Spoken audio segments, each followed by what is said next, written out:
ओम नमः सिद्धेभ्य नमो अरिहंताणं नमो सिद्धानं नमो ऐरियाणं नमो वज्रायाणं नमो लोये शवशाहूनं ऐसो पंच नमो यारो सव पावपनाशनो मंगलालम च सर्वे सिंह परमं हवै मंगलम देवमजीवं दवं जिनवर्वसिंहेण जेन निर्दिष्टं देवेन्द्रविन्दवन्दं वन्दे तं सर्वदा शिरसा वन्दे तं सर्वदा शिरसा। देवादि देवी त्रागी सर्वके देव की जय हो। श्री जिनवानी माता की जय। मैं होस्ट नहीं हूँ, मैं शेयर नहीं कर पा रही। शेयर नहीं कर पा रही हूँ। बनाते हैं होस्ट। हाँ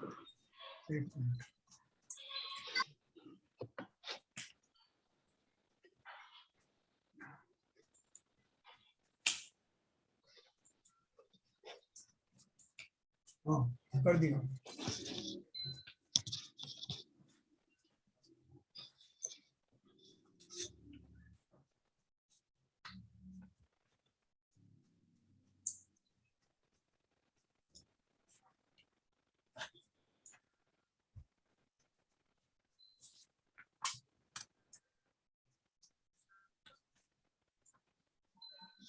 वहाँ पे जहाँ गाथा है ना वहां से निकाल लो, है ना, जो हमारा अपना विषय चल रहा है जहाँ पे।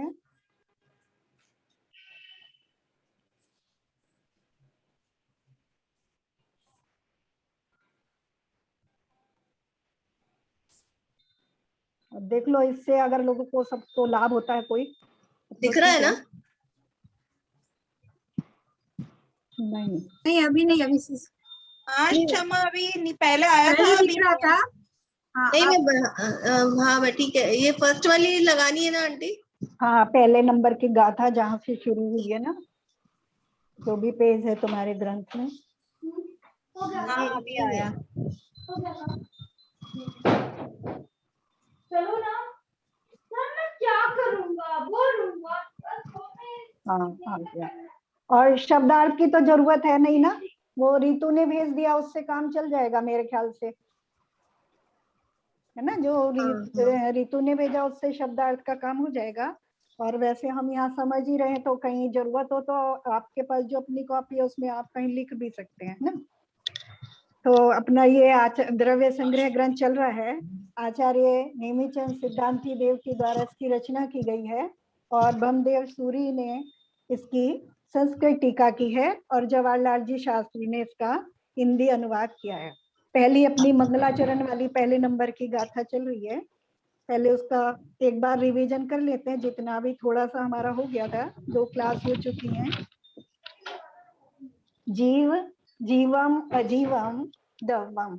जीव को और अजीव को, है ना, द्रवम द्रवम द्रव्य को, जीव और अजीव द्रव्य को, जिनवर वसीन जिनवर वशब के द्वारा, जिन जिन, है ना, जिन जिनवर वशब के द्वारा निर्दिष्टम निर्दिष्ट किया गया है या बताया गया है। जिन जिनवर वशब के द्वारा जीव और अजीव द्रव्य को बताया गया है। वंदे तम सर्वदा सिरसा, तम उनको, वंदे वंदना करता हूँ, सर्वदा सिरसा, सर्वदा हमेशा, सर्वदा यानी हमेशा, सिरसा मने सिर से, सिर झुका करके या मस्तक झुका करके। और कैसे हैं वो? देविंद विंद वंदम, देविंद विंद और वंदम। देविंद यानी देवेंद्रों के, विंद मने वंद यानी समूह से, वंदम मने वंदनीय है। ऐसे जिनवर वशब को, जिन्होंने जीव अजीव द्रव्य को बताया है और जो देवेंद्रों के समूह से वंदित हैं, उनको मैं सदा सिर झुका करके नमस्कार करता हूँ, उनकी वंदना करता हूँ। ये इसका गाथा अर्थ है ना। अब हम व्याख्या पे आ जाते हैं। संस्कृत की जो व्याख्या की हिंदी अनुवाद है, वहीं से हमारा शुरू कर रहे हैं हम। वंदे इत्यादि पदों का क्रियाकारक भाव संबंध से पंडखंडना रूप से अर्थात खंडान्वय की रीति द्वारा व्याख्यान किया जाता है। यानी व्याख्या कर रहे हैं तो वो बता रहे हैं किस तरीके से व्याख्या करने। तो सबसे पहले वंदे, वंदे शब्द को लिया है एक देश में शुद्ध ऐसा जो निश्चय नहीं है, उसकी अपेक्षा से तो निशुद्ध आत्मा का आराधन करने वाले भाव स्तवन से और असद्भूत व्यवहार नहीं की अपेक्षा से उस निज शुद्ध आत्मा का प्रतिपादन करने वाले वचन रूप द्रव्य स्तवन से नमस्कार करता हूँ। वंदे शब्द की व्याख्या की है, वंदे मने नमस्कार करता हूँ, तो उसको व्याख्या कर रहे हैं कि दो प्रकार से नमस्कार करता हूँ। कैसे कैसे? एक तो एक देश शुद्ध निश्चय नय से, अपने भावों से, और दूसरा वचन रूप द्रव्य से, है ना। तो अभी ये हमने पढ़ा था थोड़ा सा, दो क्लास हो गई हैं, तो दोनों क्लास में जो थे थोड़ा उन्हें समझ में आ गया होगा। तो कोई बताओ क्या समझ में आया?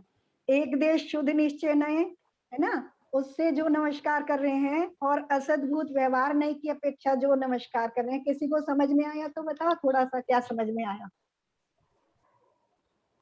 फिर मैंने भेजा भी था, है ना, निश्चय नय का थोड़ा सा मैंने भेजा भी था। किसी को नहीं समझ में आया क्या? अगर नहीं समझ में आया तो फिर पढ़ना बेकार हो जाएगा।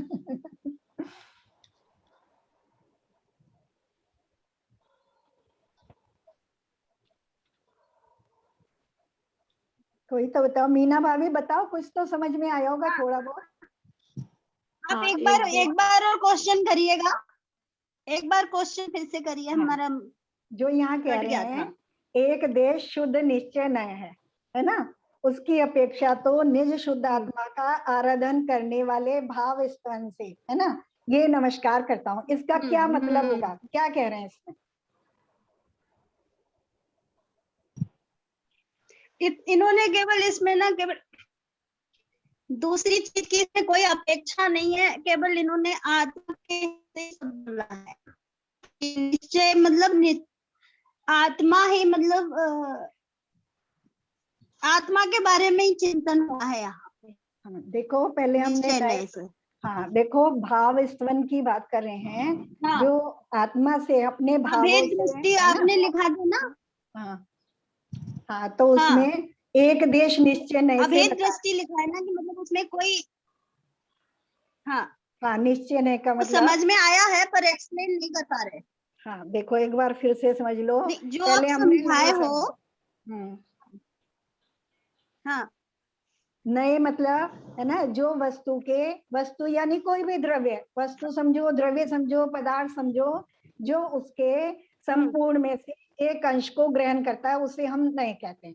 यानी नए से, किसी भी नए से जो कथन किया जा रहा है वो वस्तु संपूर्ण वैसी नहीं है ना, वो किसी अपेक्षा से कथन किया जा रहा है। ये तो हमारा नए का मतलब हो गया। अब निश्चय नए से, निश्चय नए से मतलब जो, क्योंकि जब हम वस्तु का कथन करते हैं तो वस्तु कितने कितने प्रकार से होती है, तो वो शुद्ध है कि अशुद्ध है, मिली हुई है, क्या उसमें एक में ही भेद करके कथन कर रहे हैं, तो उन या भेद करके कथन कर रहे हैं या अभेद रूप से कथन कर रहे हैं, इस तरह से जो कथन किए गए हैं उनको आचार्य ने नए, निश्चय नए और व्यवहार नए में डिवाइड किया है ना।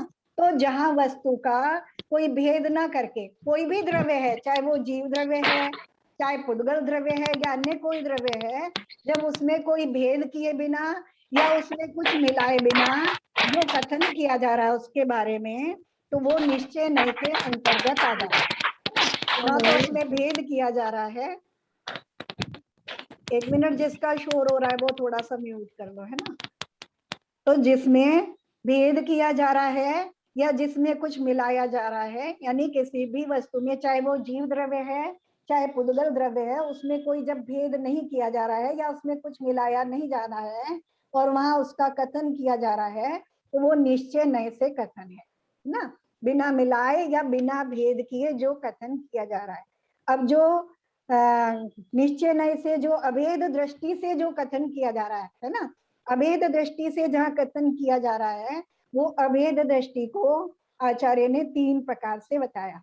एक परम शुद्ध निश्चय नय, एक शुद्ध निश्चय नय और एक देश शुद्ध निश्चय नय। उसको देखेंगे। परम शुद्ध निश्चय नय तो त्रैकालिक वस्तु, है ना, जो परम पारणामिक भाव है, जो त्रैकालिक वस्तु का स्वरूप है, वो परम शुद्ध निश्चय नय का विषय है। जैसे हम कहते हैं कि जीव अपने चैतन्य प्राणों से जीता है, तो ये परम शुद्ध निश्चय नय की अपेक्षा से कथन है ना। और जो सिद्ध भगवान है वो परम शुद्ध निश्चय नय में स्थापित हो गए हैं, ठीक है। और जो केवल ज्ञानी है, जो अरहंत भगवान है, वो कैसे हैं? अरहंत भगवान है, अभी पूरी तरह शुद्ध नहीं हुए हैं। जब वहां उनको हम कहेंगे कि ये केवल ज्ञानी है ना, केवल ज्ञानी जीव है, तो वहां चायिक भावों को अपेक्षा करके जीव की अवस्था का, जीव का ही वर्णन किया जा रहा है। उसमें ना तो कोई भेद किया जा रहा है और ना उसमें कुछ मिलाया जा रहा है ना। चायिक भावों को ग्रहण करके, चायिक भावों के साथ जीव की को एक करके, अभेद करके जहाँ कथन किया जा रहा है वो शुद्ध निश्चय नय का कथन। और एक देश शुद्ध निश्चय नय यानी जो कुछ अंशों में जीव शुद्ध हो गया है, उस अपेक्षा से जहाँ जीव को शुद्ध कह करके कथन किया जा रहा है वो शुद्ध निश्चय नहीं है। थोड़ा सा ऐसे भी समझ सकते हैं, जैसे हम बहिरात्मा, अंतरात्मा और परमात्मा, हमने 3 चीजें पढ़ी थी ना, बहिरात्मा, अंतरात्मा, परमात्मा, है ना। जीव है, ये बहिरात्मा जीव है। बहिरात्मा कौन?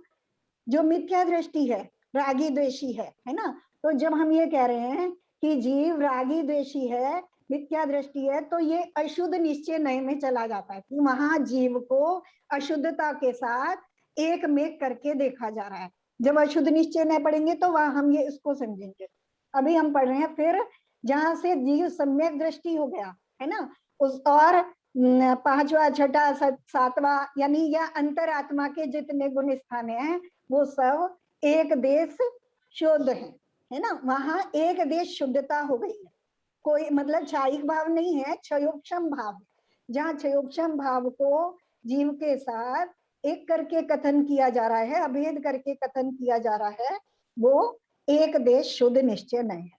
तो यहाँ क्योंकि आचार्य हैं जो व्याख्या कर रहे हैं, ब्रह्मदेव सूरी है ना, वो आचार्य पद पे हैं, तो वो सम्यक दृष्टि हैं और 6ठे 7वें गुण स्थान वाले हैं। और जब व्याख्या कर रहे हैं तो 6ठे गुण स्थान वाले हैं उस समय। तो कैसे हैं? एक देश शुद्ध है। और एक देश शुद्ध कैसे होते हैं? निज शुद्ध आत्मा का आराधन करने की अपेक्षा से। एक देश शुद्ध कैसे बने? वो निज शुद्ध आत्मा का आराधन करने से वो एक देश शुद्ध हो गए हैं। तो ऐसे अपने एक शुद्ध देश भावों से वो भगवान की वंदना कर रहे हैं, है ना। तो ये निश्चय नय से वंदना है। और वचन रूप द्रव्य स्वन, वचन जो है क्योंकि वो भाषा वर्गना स्वरूप है, तो वो कैसे हैं?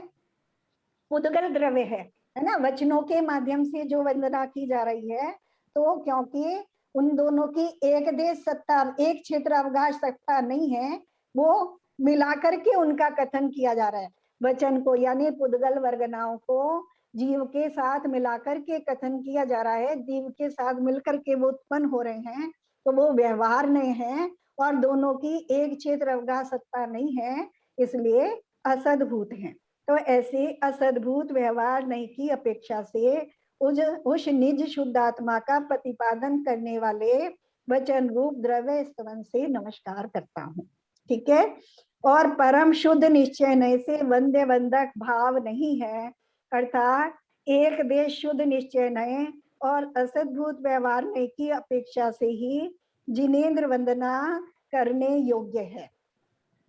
क्या कह रहे हैं? जो परम शुद्ध निश्चय नय है वहां वंद्य वंदक भाव ही नहीं है। तो अभी हमने जैसे समझा, जो परम शुद्ध निश्चय नय है, जैसे सिद्ध भगवान है वो परम शुद्ध निश्चय नय में स्थापित हो गए हैं, तो वहां पे कोई वद्य वंदक भाव नहीं है ना।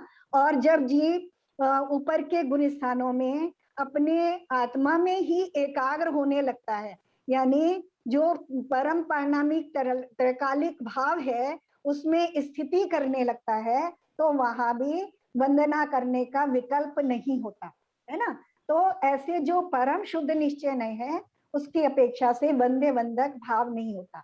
जहां तक कौन सी स्थिति है? एक देश शुद्ध निश्चय नहीं की स्थिति जहां तक बनी है, जहां हम कुछ अपेक्षा में जीव शुद्ध हो गया है, वहां तक वंदे वंदक भाव होता है और वहां तक वंदना होती है, ठीक है। क्योंकि जिनेन्द्र और मैं, इन दोनों का आत्मा समान ही है ना। इस अपेक्षा से जो परम शुद्ध निश्चय नय से क्या है? सब आत्माएं समान है। सव्य शुद्धा हो शुद्ध नया, तो सब जीव शुद्ध ही है, परम शुद्ध निश्चय से। तो वहां कोई भी एक दूसरे का अभिवादन करने वाला या अभिवादन करने योग्य ऐसा कोई भेद नहीं है। तो वहां कह रहे हैं नमस्कार करने वाला कौन है? मैं द्रव्य संग्रह का कर्ता श्री नेमीचंद्र सिद्धांती देव हूँ। कब और कैसे नमस्कार करता हूँ? दो शब्द यहाँ लिए, सर्वदा यानी सब काल में, सदा, सदा मतलब सब काल में, और सिरसा सिर से यानी उत्तम अंग जो मस्तक है उससे नमस्कार करता हूँ। किसको नमस्कार करता हूँ? तम। कौन तम? वंदन क्रिया के क्रम कर्म पने को प्राप्त हुए श्री वीतराग सर्वज्ञ देव को यानी श्री जिनेन्द्र देव को नमस्कार करता हूँ, उनकी वंदना करता हूँ। कैसे हैं वो? तम, उनको नमस्कार करता हूँ। किसको नमस्कार कर रहे हैं? श्री जिनेन्द्र देव को। कैसे हैं वो जिनेन्द्र देव? वीतरागी सर्वज्ञ होने के कारण से वो वंदना के योग्य हो गए हैं, है ना। ऐसे उन श्री जिनेन्द्र देव को मैं नमस्कार करता हूँ। और कैसे हैं वो? देविंद विंद वंदम, देविंद विंद देवेंद्रों के समूह से वंदनीय है। वह समूह का है, तो देवेंद्रों के समूह से मतलब हमने पढ़ लिया था। क्या है देवेंद्रों के समूह का मतलब? देवेंद्र 100 इंद्र। हाँ, 100 इंद्रों के समूह से। कौन कौन से 100 इंद्र होते हैं? भवनवासी, भवनवासियों के भवनवासियों के 40 इंद्र, हाँ, और व्यंतर देवों के 32 इंद्र, और कल्पवासियों के 24 इंद्र, और ज्योतिष देवों के चंद्र और सूर्य 2 इंद्र, मनुष्यों को और 1 इंद्र, चक्रवर्ती और चिरंजीव का 1 सिंह। हाँ, ऐसे 100 इंद्रों के द्वारा जो तीर्थंकर देव हैं, ऐसे 100 इंद्रों के द्वारा वंदनीय होते हैं। तो दो उन्होंने यहाँ उनको उनका विशेषण लगा दिया कि कैसे हैं वो तीर्थंकर देव, सर्वज्ञ देव, जिनेन्द्र देव कैसे हैं? 100 इंद्रों के द्वारा वंदनीय हैं, जिनको नमस्कार किया गया है ना। और फिर कह रहे हैं कि जिस भगवान ने उन्होंने क्या किया है ना, उसको बता रहे हैं। हाँ, एक मिनट, ये तम का मेरे को समझ नहीं आया है। वंदन क्रिया के कर्म पने को प्राप्त है। हाँ, देखो तम का हिंदी अनुवाद होता है उनको, है ना, उनको हाँ। नमस्कार करता हूँ। तो ये तो हिंदी अनुवाद हो गया। अब व्याख्या कर रहे हैं, है ना। तो अगर हम बच्चे को किसी को पढ़ा रहे हैं तो हम पूछेंगे उनको किसको, है ना। तो हम कहेंगे जिनेन्द्र देव को। तो जिनेन्द्र देव कैसे हैं? वीतरागी सर्वज्ञ देव हैं। तो उनको क्यों नमस्कार कर रहे हैं? इतने सारे प्रश्न होंगे उस बच्चे के। क्यों नमस्कार कर रहे हैं? क्योंकि वो वंदना करने के योग्य हो गए हैं, है ना। उन्होंने वीतरागता और पूर्ण सर्वज्ञता को प्राप्त कर लिया है, इसलिए वो वंदन क्रिया के योग्य हो गए। समझ में आया? तम की ऐसे उन्होंने व्याख्या की है। मतलब उस तम के साथ कितने प्रश्न हो सकते हैं? तो ये कर्म पने को प्राप्त है, कर्म पने को क्या मतलब है? कर्म, देखो, एक कर्ता होता है, एक कर्म होता है, क्रिया होती है, कारक पढ़े हैं तुम लोगों ने, हाँ। है ना। तो कर्ता करने वाला, ठीक है ना। और कर्म पने को कहेंगे मतलब उन्होंने ऐसा कार्य कर लिया है, ऐसे कर्म किए हैं जिन्होंने, ऐसे कर्म कर लिए, ऐसा कार्य कर लिया है कि वो इस योग्य बन गए। ठीक है ना। और ये तो बंदे बंधक भाव, बंदे बंधक, हाँ, वो अभी बताएंगे आगे। वंदे बंधक भाव का मतलब वही है जो वंदना के योग्य हो गए हैं, है ना। जैसे हम कहते हैं ना, किसी ने मान लो अभी देख रहे हो ओलंपिक चल रहे हैं तो किसी को गोल्ड मेडल मिला, है ना, तो हम कहते हैं हाँ वो उसके योग्य था, है ना। तो वो यानी वो उसके योग्य था, तो उसको हम कर्म पने के भाव को प्राप्त हो गए। इसका मतलब ये है कि वो उसको प्राप्त करने के यानी वो नमस्कार करने योग्य हो गए हैं। जैसे वो पद प्राप्त करने योग्य हो गया है, ऐसे ही वो वीतरागी जो सर्वज्ञ देव हैं वो नमस्कार करवाने के योग्य हो गए। ठीक है, इसका मतलब है। ठीक है, क्लियर हुआ? हाँ। चलो, अब उन्होंने क्या किया है? निर्दिष्टम, है ना, पहले वाली लाइन में आ जाते हैं। निर्दिष्टम कहा है, निर्दिष्ट किया है। हिंदी शब्द होगा इसका, निर्दिष्ट किया है। निर्दिष्ट करने का मतलब क्या होता है? निर्देशन दिया है, कहा है, बताया है। ठीक है, किसको कहा है, क्या बताया है? जीव मजीवम, जीव और अजीव द्रव्यों को, जीव और अजीव द्रव्य, इस द्रव्य द्वय को कहा है। अर्थात तो अब इसकी द्रव्य द्वय की व्याख्या करनी है ना। ब्रह्मदेव सूर्य अपने हिसाब से व्याख्या कर रहे हैं द्रव्य द्वय का क्या मतलब है। सहज शुद्ध चैतन्य आदि लक्षण का धारक जीव द्रव्य है और इससे विलक्षण उद्गल धर्म धर्म आकाश और काल इन 5 वेदों का धारक अजीव द्रव्य है। तो ऐसे ये जो 2 द्रव्य हैं ये 6 भागों में विभाजित हो जाते हैं, एक जीव द्रव्य और एक पुद्गल धर्म धर्म आकाश और काल, ये अजीव द्रव्य। ठीक है। तथा इसी प्रकार और भी व्याख्या कर रहे हैं क्योंकि आगे व्याख्या करने वाले हैं इस ग्रंथ में द्रव्य के साथ तत्व को, पदार्थों को और अस्थिकाय को भी बताने वाले हैं। तो नीचे की पंक्तियों में उसी को बता रहे हैं। इसी प्रकार चित चमत्कार स्वरूप लक्षण का धारक जो शुद्ध जीव अस्थिकाय है उसको आदि में लेकर 5 अस्थिकायों का, है ना, यानी जीव से शुरू करके 5 अस्थिकायों का, और परम ज्ञान रूप ज्योति का धारक जो शुद्ध जीव तत्व है उसको आदि में लेकर 7 तत्वों का, यानी जीवादि 7 तत्वों का, और दोष रहित जो परमात्मा जीव है उसको आदि लेकर 9 पदार्थों का स्वरूप का है, यानी जीवादि 9 पदार्थों का स्वरूप का है। फिर कैसे भगवान ने कहा है तो कह रहे हैं जिनवर वशहीन, है ना। अपने लास्ट शब्द पे आ जाते हैं जिनवर वशहीन, जिनवर वशब ने, जिनवर वशब द्वारा कहा गया है। तो अब यहाँ जिनवर वशब की व्याख्या करनी कि जिनवर वशब का क्या मतलब है, जिनवर वशब क्यों कहा है उनको, है ना। कह रहे किसको है, तीर्थंकर देव को वंदना करनी, तो तीर्थंकर देव का ही ये विशेषण है जिनवर वशब। तो कैसे जिनवर वशब बता रहे हैं, मिथ्यात्व और राग आदि को जीतने से असंयत सम्यक दृष्टि आदि एक देशी जिन है, यानी जो जीत लेता है उसे हम, किसी ने कुछ जीत लिया तो उसको हम जिन कहेंगे, है ना, उसकी जिन संज्ञा हो गई जीतने वाले की। तो जिसने मिथ्यात्व आदि को जीत लिया है, मिथ्यात्व को, अनंतानुबंधी को, अपत्याख्यानावरण को, प्रत्याख्यानावरण को, इसको जिन्होंने जीत लिया है वो एक देश जिन है ना। उनकी क्या संज्ञा है, एक देश नहीं, मिथ्यात्व और अनंताबंधी को, अनंतानुबंधी को जीत लिया है, ऐसा जो असम्यक दृष्टि है वो एक देश जिन है। और जो छठे 7वें गुण स्थान वाले जो मुनि हैं वो जिन है, और उन मुनियों में भी जो रिद्धिधारी मुनि हैं और गंधर आदि हैं वो जिनवर है, उनकी जिनवर संज्ञा है ना। और फिर उन गंधरों से भी जो श्रेष्ठ है ऐसे तीर्थंकर देव जिनवर वशब कहलाते है ना। उनमें भी जो सर्वोत्कृष्ट हैं वो जिनवर वशब, वे जिनवर अर्थात गंधर देव हैं, उन जिनवरों में भी जो प्रधान हो वे जिनवर वशब अर्थात तीर्थंकर परम देव हैं, उन्होंने कहा है। ठीक है, मेरे ख्याल इतने से काम हो जाएगा, 2 बार पहले भी पढ़ चुके हम, है ना। ठीक है, आगे चलें। अध्यात्म शास्त्र में यद्यपि सिद्ध परमेष्टियों को नमस्कार करना योग्य है तो भी व्यवहार नय का अवलंबन करके अपने पति श्री जिनेन्द्र के उपकार को स्मरण करने के लिए अरहंत परमेष्टि को नमस्कार किया गया है ना। ये अध्यात्म ग्रंथ है। अध्यात्म ग्रंथ में अधिकतर या तो सिद्ध परमेष्टियों को नमस्कार किया जाता है या आत्मा के ऐसे गुणों को नमस्कार किया जाता है जो मतलब शुद्ध गुणों को, है ना, उनके शुद्ध, जैसे अभी आता है उदाहरण तो बताती है ना। सो अब लेकिन यहाँ क्या कह रहे हैं, यहाँ अरहंत परमेष्टि को नमस्कार किया, तीर्थंकर देव को नमस्कार किया है, तो केवल उनके उपकार को स्मरण करने के लिए अरहंत परमेष्टि को नमस्कार किया गया। सो ही कहा है, तो उदाहरण भी दे रहे हैं उसका। अरहंत परमेष्टि के प्रसाद से कल्याण की यानी मोक्ष मार्ग की सिद्धि होती है।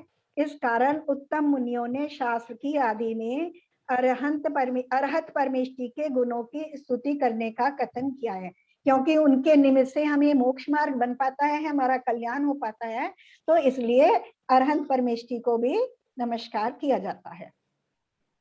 अब यहाँ तक हमारी व्याख्या हो गई। अब शब्द भी हो गए, शब्दों की व्याख्या भी हो गई। अब इसके अलावा इसके अंदर और क्या है तो उसको बता रहे हैं। तो यहाँ गाथा के उत्तरार्ध से, तो गाथा में 2 लाइनें हैं, है ना, 2 लाइनें हैं, तो 2 लाइनों को अगर आधा आधा करेंगे तो एक लाइन आधी हो गई और एक पहली आधी हो गई, एक बाद वाली आधी हो गई। तो जो पहले वाली आदि है उसको पूर्वार्ध कहते हैं, और जो बाद वाली आदि है उसको उत्तरार्ध कहेंगे।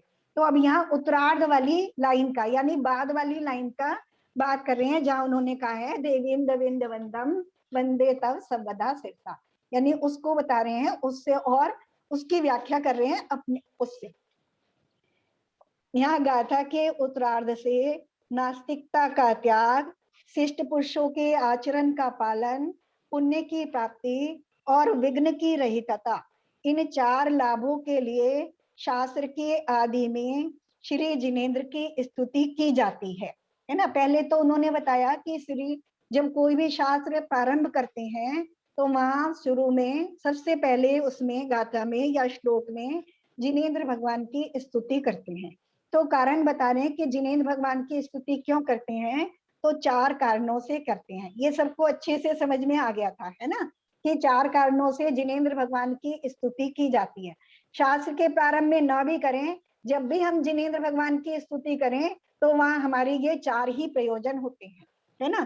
तो पहला बताया नास्तिकता का त्याग, यानी जिनेंद्र भगवान जो है उनको हमने परमात्मा रूप में उनका कथन किया है कि वो परमात्मा तत्व है, यानी वो परम यानी शुद्ध आत्मा बन गए हैं, परमात्मा बन गए हैं।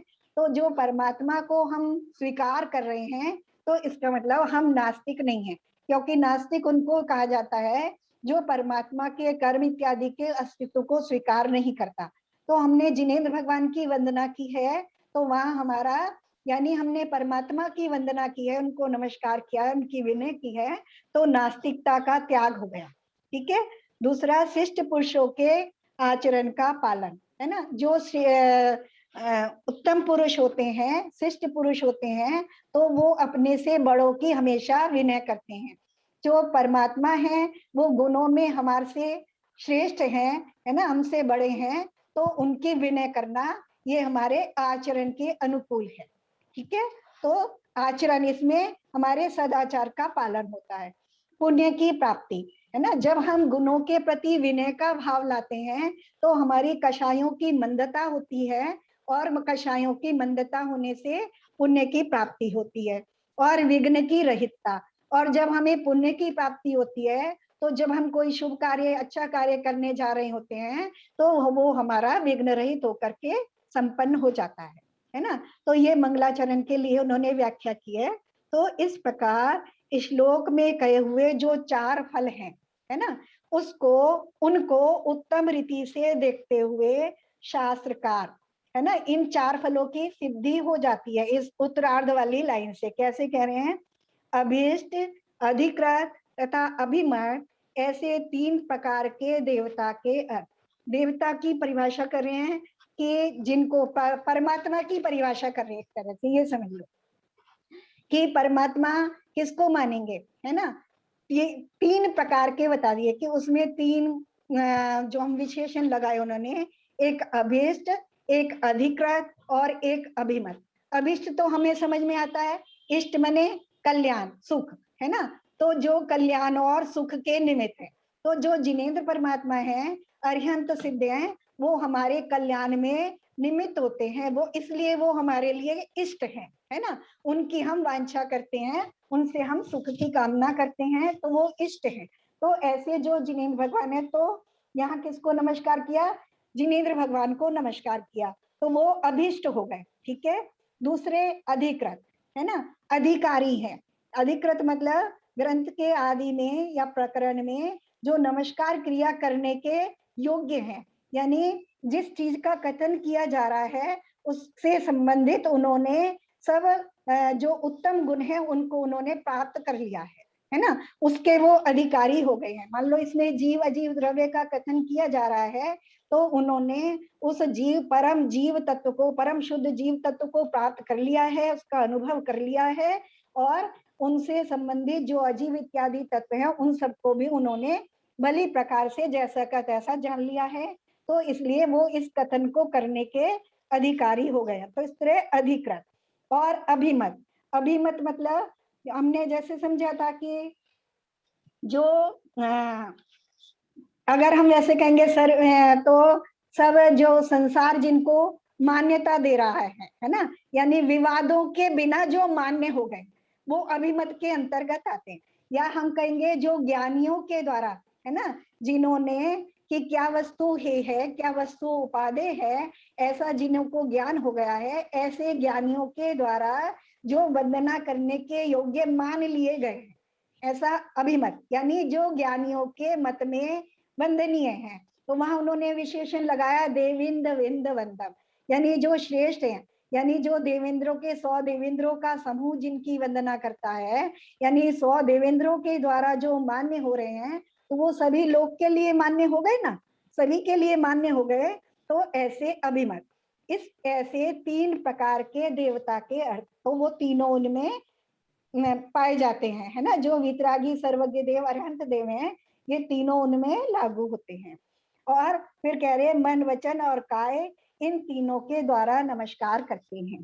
तो मन वचन काय तीनों के द्वारा कैसे नमस्कार किया, जहाँ वंदे शब्द की व्याख्या की तो वहां जो भाव सहित नमस्कार कर रहे हैं, है ना, निश्चय से एक देश से नमस्कार कर रहे हैं, तो मन जो है भावों के साथ एकाग्र हो पाता है, तो वहां मन से नमस्कार हो गया। और वचनों से स्तुति कर रहे हैं तो वचन से नमस्कार हो गया, और सिर झुका करके नमस्कार कर रहे हैं तो शरीर से काया से नमस्कार हो गया, है ना। तो ये जो बाद वाली लाइन है उसमें ये पूरी चीजें लागू हो जाती हैं, ऐसे उन्होंने व्याख्या की। यहां तक हमारा हो गया था, ठीक है, यहाँ तक सबने पहले भी अच्छे से समझ लिया था, अब और फिर से रिवीजन हो गया तो याद आ गया होगा सबको, ठीक है। अब आगे चलते हैं। इस प्रकार मंगल का व्याख्यान किया। यहाँ मंगल यह उपलक्षण पद है ना, यहाँ कहा कि इस तरह से यह मंगलाचरण किया, है ना, मंगलाचरण की व्याख्या कर दी कि ऐसे मंगलाचरण किया जाता है, मंगलाचरण क्यों किया जाता है और कैसे किया जाता है, तो ये बता दिया। अब इसमें एक नीचे इन्होंने गाथा कही है तो उसको बता रहे हैं कि मंगल उपलक्षण पद है, मंगल को बता रहे हैं और व्याख्या करने की बात कर रहे हैं कि जो व्याख्या कर रहा है उसको क्या करना चाहिए, क्या क्या करना चाहिए व्याख्या करने वाले को। क्योंकि ये संस्कृत टीका में हम पढ़ रहे हैं, तो संस्कृत जो टीका कर रही हैं ब्रह्मदेव सूरी, वो बता रहे हैं कि जो टीका करे वृत्ति, टीका वृत्ति व्याख्यान तीनों पर्यायवाची शब्द हैं, है ना। तो जो वृत्ति कर रहे हैं, व्याख्या कर रहे हैं, टीका कर रहे हैं, उनको क्या क्या चीजें ध्यान में रख करके फिर व्याख्या करनी चाहिए, इसको बता रहे दीजिए। मंगल निमित्त हेयुम परिमाणम नाम तह यह कत्तारम वागरिये छप्पे पच्छा वखाणो सत्थम आयरियो। सो ही कहा है ना, आयरियो शब्द है इसमें, आयरियो मतलब आचार्य, आचार्य को, सत्थम मतलब शास्त्र का, वखाणो मने व्याख्या करनी चाहिए, पच्छा मने पीछे, छप्पी मने छ, है ना। इन 6 बातों की, वाग्य बातों की, इन 6 बातों की आचार्य को इन 6 बातों को बता करके पीछे शास्त्र की व्याख्या करनी चाहिए। ये दूसरी लाइन का अर्थ है। अब पहली लाइन में बता रहे हैं 6 बातें कौन कौन सी हैं, मंगल, निमित्त, हेयम, परिमाण, नाम और उसके कर्ता, है ना। क्या क्या बताना है, व्याख्या करने से पहले 6 चीजें बतानी चाहिए। कौन कौन सी 6 चीजें बतानी चाहिए, मंगल, यानी सबसे पहले मंगलाचरण करना चाहिए। फिर निमित्तम, है ना, मतलब किसको लेकर के बताया जा रहा है, यानी किस निमित्त से कथन किया जा रहा है। फिर हेयु, हेयु मतलब हेतु, यानी प्रयोजन, बताने का, इसकी व्याख्या करने का प्रयोजन क्या है। परिमाणम, उसका परिमाण क्या है, यानी ग्रंथ में श्लोक इत्यादि कितने हैं, श्लोक संख्या। और फिर नाम, शास्त्र का नाम, और कत्तारम, शास्त्र के कर्ता कौन है, ठीक है। इन 6 बातों को बताना चाहिए। मंगलाचरण, शास्त्र के बनाने का निमित्त कारण, शास्त्र का प्रयोजन, शास्त्र का परिमाण यानी श्लोक संख्या, शास्त्र का नाम और शास्त्र का कर्ता, इन 6 अधिकारों की व्याख्या करके फिर शास्त्र का व्याख्यान करना चाहिए, ठीक है। ऐसे ही जब हम लोग शास्त्र शुरू करते हैं, है ना, स्वाध्याय शुरू करते हैं, तो पहले हम मंगलाचरण करते हैं, फिर हम बताते हैं कि हम कौन से ग्रंथ का अध्ययन कर रहे हैं, उसका नाम बताते हैं, है ना, और फिर उसको किसने कहा है ना, और फिर निमित्त किस लिए कर रहे हैं कि अपने कल्याण के निमित्त से कर रहे हैं। ये हमारा प्रयोजन है ना, इसको अब आगे बताने वाले हैं। और उसमें कितने श्लोक कहे गए हैं, उसका विषय क्या है, तो इस तरह से उसको बता रहे हैं। तो अब ये कुछ तो इसमें मंगलाचरण को तो पहले बता दिया, शास्त्र का परिमाण भी बता दिया, नाम भी बता दिया, कर्ता भी बता दिए। अब उसका निमित्त और प्रयोजन को आगे के पैराग्राफ में बता रहे हैं। ठीक है। अभी कठिन लग रहा है और नहीं होगा ना, पहला तो समझ में आ गया, यहाँ से नया शुरू हो रहा है ना। ठीक है, यहाँ तक का सब लोग 2 बार पढ़ चुके हैं। और गाथा के पूर्वार्ध से पहली लाइन की बात कर रहे हैं, है ना। गाथा की पहली लाइन, जीवम जीवम दव्वम जिनव्यर वसेहेण जेन निर्दिष्टम, ये पहली लाइन है ना। तो अब इसमें बता रहे हैं कि इसमें कैसे उसकी व्याख्या कर रहे हैं, तो उसमें क्या बता रहे हैं। और गाथा के पूर्वार्ध से संबंध, अभिधेय तथा प्रयोजन को सूचित किया है। पहले से क्या, पहली लाइन में क्या बताया है, संबंध बताया है, अभिधेय बताया है और प्रयोजन बताया है। तो कैसे सूचित किया है, ऐसा प्रश्न करो तो उत्तर यह है ना। अब हमें अगर जो ये कहा आचार्य ने कि संबंध बताया, अभिधेय बताया, प्रयोजन बताया, तो हमारा प्रश्न होगा ना कि कैसे बताया है। ऐसा प्रश्न हम करें तो बता रहे हैं कैसे बताया है। निर्मल ज्ञान, ये दूसरी गाथा है? नहीं, पहली गाथा की व्याख्या चल रही है अभी। तो अभी ये चढ़ाया नहीं है, इनको नहीं किया अभी। हाँ, आप जो बोल रही है वो है नहीं। हाँ, थोड़ा सा ऊपर करो शम्मा। है ये इधर वाला। हाँ, आगे आओ। हाँ, ये आ गया ना पूर्वार्ध। हाँ, थोड़ा ऊपर करो। हाँ, बस। Thank you. एक लाइन आई है इसमें, फिर नीचे और ऊपर करना पड़ेगा तुम्हें, हिंदी है ना, क्योंकि संस्कृत आ रही है ना बीच में। हाँ, ठीक है, ध्यान रख लेना। गाथा के पूर्वार्ध से संबंध, अभिधेय तथा प्रयोजन को सूचित किया है। कैसे सूचित किया, ऐसा प्रश्न करो तो उत्तर यह है कि निर्मल ज्ञान और दर्शन रूप स्वभाव का धारक जो परमात्मा है ना। परमात्मा की बात करी कि कैसा है परमात्मा, निर्मल ज्ञान और दर्शन स्वरूप स्वभाव का धारक है। उनके ज्ञान और दर्शन है वो निर्मल हो गए हैं। उसके स्वरूप को विस्तार से कहने वाला जो वृत्ति रूप ग्रंथ है। वृत्ति मतलब मैंने पहले बताया टीका या व्याख्या, यानी इस द्रव्य संग्रह रूप ग्रंथ की जो टीका है उसमें क्या बता रहे हैं, उनके स्वरूप को विस्तार से बता रहे हैं, परमात्मा के स्वरूप को।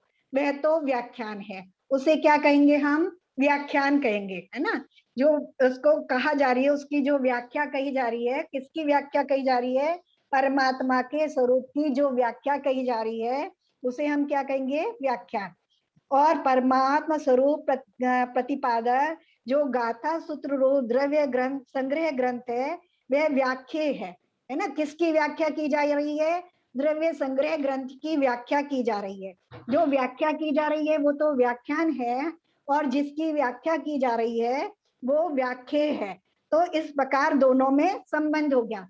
यानी जो द्रव्य संग्रह ग्रंथ है, नेमिचंद्र आचार्य ने जो ग्रंथ गाथाएं लिखी है वो द्रव्य संग्रह ग्रंथ है, वो व्याख्या है, और जिसकी आचार्य टीका कर रहे हैं वो उसका व्याख्यान है। तो ये दोनों में व्याख्या और व्याख्या संबंध हो गया। ये तो संबंध हो गया। ऊपर संबंध की बात करी ना कि संबंध है, मैं जो कह रहा हूँ वो अपने मन से नहीं कह रहा हूँ, जो आचार्य नेमिचंद्र सिद्धांति देव ने लिखा है उन गाथाओं की मैं व्याख्या कर रहा हूँ, ये उनसे मेरा संबंध है।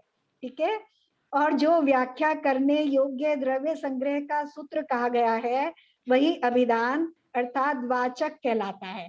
जो द्रव्य संग्रह ग्रंथ है वो व्याख्या भी है और अभिधान वाचक भी है।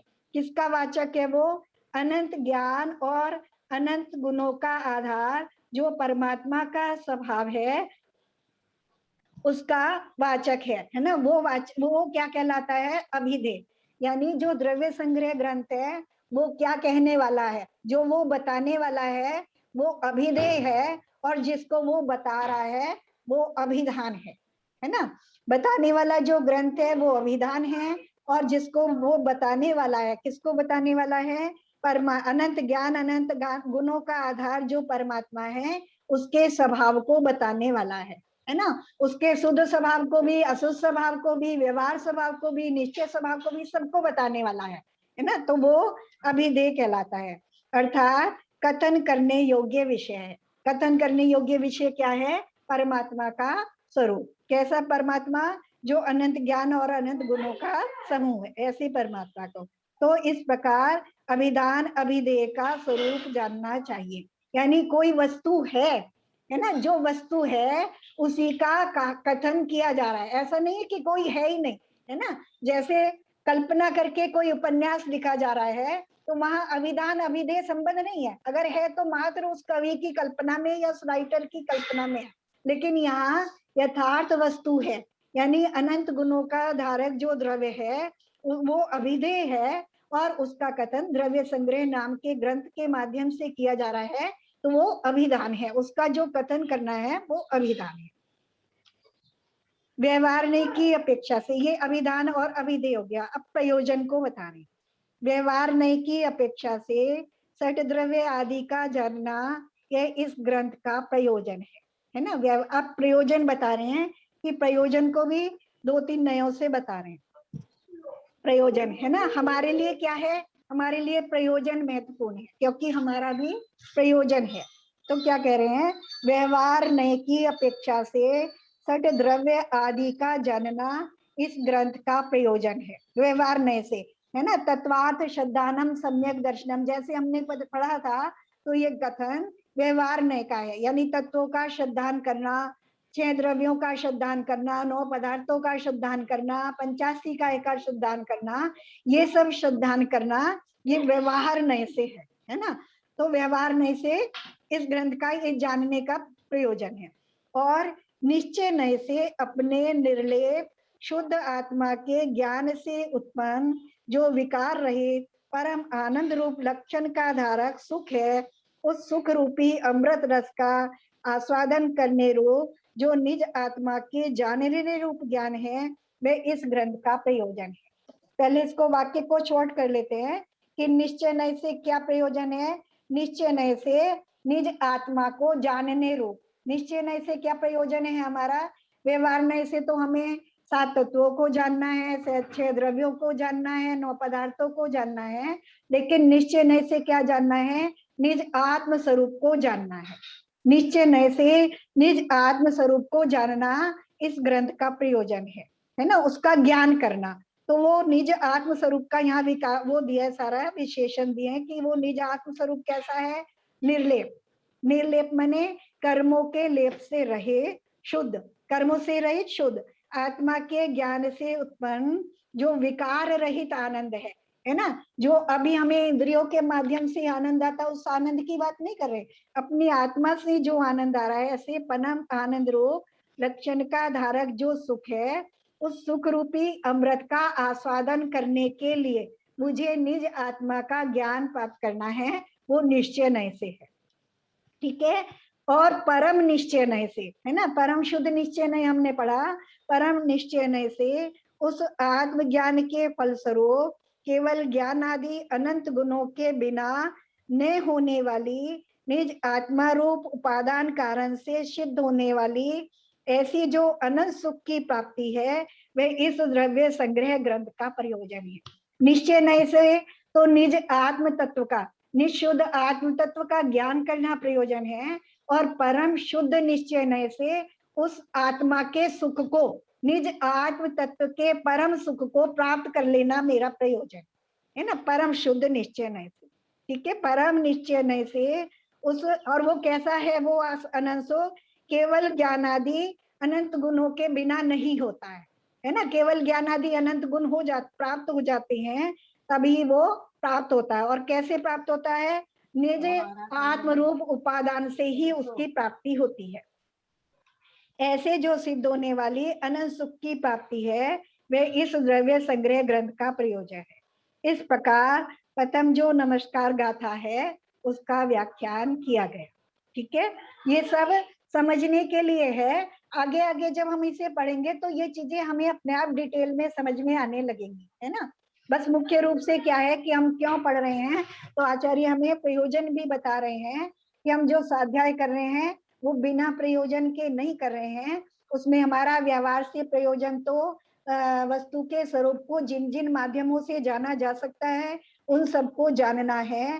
निश्चय से निज शुद्ध आत्म स्वरूप को जानना है और परम निश्चय से उस शुद्ध आत्म स्वरूप को जान करके उस सुख की प्राप्ति कर लेना है ना। बस ये इतना समझ लो इसमें, ठीक है। अब मैं नमस्कार गाथा में जो पहले जीव द्रव्य का कथन किया गया है उस जीव द्रव्य के संबंध में 9 अधिकारों को संक्षेप में सूचित करता हूँ। इस अभिप्राय को मन में धारण करके आचार्य जीवादि 9 अधिकारों को कहने वाले इस अग्रिम सूत्र का निरूपण करते हैं, है ना। अब ये आगे दूसरे नंबर की जो गाथा हम पढ़ने वाले हैं उसकी सूचना दी है उन्होंने अपनी टीका में, उसकी सूचना दी है कि आगे आचार्य 2 नंबर की जो गाथा बताने वाले हैं उसमें जीव के 9 अधिकारों का वर्णन करने का भूमिका बना रहे हैं। मतलब जीव 9 अधिकारों के बाद केवल नाम बताने वाले हैं दूसरे नंबर की गाथा में, और आगे फिर 9 गाथाओं में उनका पूरा विवेचन करने वाले हैं, ठीक है। आज यहीं तक हम पढ़ते हैं। अगर कुछ समझ में नहीं आया तो उसको दोबारा रिवीजन कर लेते हैं। बस इतना करेंगे, अगली क्लास में हम अपनी दूसरे नंबर की गाथा शुरू करेंगे, ठीक है। किस किस को कुछ थोड़ा बहुत समझ में आ गया? गाथा के शब्द सबको समझ में आ गए है ना, उनका अर्थ सबको समझ में आ गया ना, और व्याख्या के हिसाब से भी शब्द समझ में आ गए है ना। क्या समझ में नहीं आया तो उसको दोबारा से रिवीजन कर लेते हैं।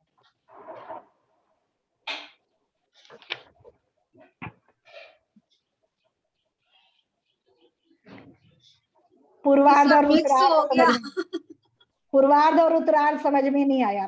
कॉलेज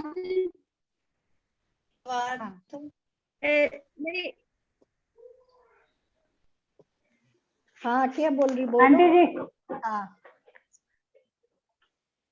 आंटी जी, जो पूर्वार्ध और उत्तरार्ध बोल रहे हैं आप, तो वो मतलब पूरे श्लोक का उत्तरार्ध और पूर्वार्ध है या मतलब लाइनों का पूर्वार्ध देखो लाइन वाइज? क्या कह रहे हैं, गाथा के उत्तरार्ध में है ना, यहाँ शब्द कहे गाथा, यानी गाथा कैसी कौन सी है, गाथा पता है ना कौन सी है, जीवम जीवम दमम जीवम, है ना, ये गाथा है ना। अब ये गाथा जो है इसके हम अगर 2 पार्ट करेंगे, गाथा को अगर हम डिवाइड करेंगे तो 2 लाइनों में, एक पहली लाइन एक दूसरी लाइन, ऐसे हो जाएगी ना। तो पहली लाइन को क्या कहेंगे, पहली आधी, है ना। पहली आधी का मतलब पूर्वार्ध, और बाद वाली आधी मतलब उत्तरार्ध, ठीक है। तो पहली आधी में मंगला, जो बाद वाली आधी है उसमें आचार्य ने मंगलाचरण किया है। उत्तरार्ध में बता रहे हैं कि क्या किया है, जिनेंद्र भगवान को वंदना की है ना। दूसरे वाली लाइन में जो है जिनेंद्र भगवान को वंदना की है। वंदना की है तो कैसे वंदना की है और क्यों वंदना की है। दूसरी लाइन में आचार्य जो व्याख्या करी उन्होंने दूसरी लाइन के, तो उसमें ये बताया कि उसमें जिनेंद्र भगवान की वंदना की है तो क्यों की है और कैसे की है। तो क्यों की है, क्योंकि 4 कारणों से वंदना की जाती है। ये तो क्यों का आंसर हो गया, 4 कारण सबको समझ में आ गए। और कैसे की है, तो कैसे की है, मन वचन काय से की है ना, मन वचन काय से की है, और क्योंकि वो वंदना करने के योग्य हैं इसलिए उनकी वंदना की है। तो ये बात हो गई, ठीक है, क्यों और कैसे ये होगा दूसरी लाइन में। तो ये उत्तरार्ध समझ में आ गया, उत्तरार्ध का मतलब दूसरी लाइन, उत्तरार्ध का मतलब दूसरी लाइन, और व्याख्या का मतलब उन्होंने क्या क्या है कि दूसरी लाइन में भगवान उनकी आचार्य देव ने जिनेंद्र भगवान की वंदना की है, और वंदना की है कैसे की है और क्यों की है। तो कैसे की है, तो मन वचन काय से वंदना की है, एक तो ये हो गया। और क्यों की है, क्योंकि 4 इन कारणों से वंदना की जाती है, मंगलाचरण किया जाता है, इसलिए वंदना की है। तो ये 4 कारण बता दें, ठीक है। फिर उत्तरार्ध की बात, पूर्वार्ध की बात करें, है ना, पहली आधी लाइन की बात कर रहे हैं। तो पहली आधी लाइन की बात कर रहे हैं तो वहां कह रहे हैं कि एक तो उसमें संबंध, अभिधेय और प्रयोजन, है ना। तो जो कहा जा रहा है, जो पहली लाइन किस लिए बताई जा रही है कि उसमें क्या बताने वाले हैं, है ना, उसका किससे संबंध है और उसका क्या प्रयोजन है, ठीक है। उसका हम जो बता रहे हैं तो किसी कारण से बता रहे हैं ना, कोई भी हम कार्य करेंगे तो बिना प्रयोजन के तो करते नहीं है। तो आचार्य जो कथन कर रहे हैं वो किसी प्रयोजन से कर रहे हैं। हम स्वाध्याय कर रहे हैं तो हमारा भी कोई प्रयोजन है ना, तो प्रयोजन को बता रहे हैं कि किस प्रयोजन से कहा गया है और किसको कहा गया है ना। अभिधेय, अभिधेय मतलब जिसको कहा गया है, जो कहने योग्य है वो अभिधेय। तो किसको कहा गया है? जीव और अजीव द्रव्य को कहा गया है, ठीक है। और किस लिए कहा गया है? उस शुद्ध निज आत्म तत्व को प्राप्त। उसके फिर उन्होंने 3 अलग अलग कर दिए कि व्यवहार नय से किस लिए कहा गया है, उसका प्रयोजन बताते समय, है ना। और निश्चय नय से कैसे कहा गया, परम निश्चय नय से क्या प्रयोजन है, क्योंकि प्रयोजन ही महत्वपूर्ण होता है। तो किसको कहा जा रहा है जैसे। और अभिधेय मतलब जो कहने योग्य है। तो जीव और अजीव का पदार्थ जो है, वस्तु है, वो एक तो है, उसकी सत्ता है और वो कहने योग्य है, इसलिए उसको कहा जा रहा है। बस उत्तरार्ध में ये बता, ठीक है, और कुछ नहीं है इसमें विशेष, ठीक है। इतना तो समझ में आ रहा है। और इसका आगे जो हम समझने वाले हैं, बस ये एक तरीका है। मैंने कहा था शुरू में थोड़ा कठिन लगता है, आगे आगे तो सब पढ़ा हुआ आने वाला है। बस उसमें लगेगा कि उसको निश्चय में और व्यवहार में बांट पाए, तो बस एक थोड़ा मिनट, वो शुद्ध निश्चय और परम शुद्ध निश्चय एक बार वापस। हाँ देखो, निश्चय ने तो समझ में आ गया ना, जो वस्तु का अभेद रूप से कथन करता है ना।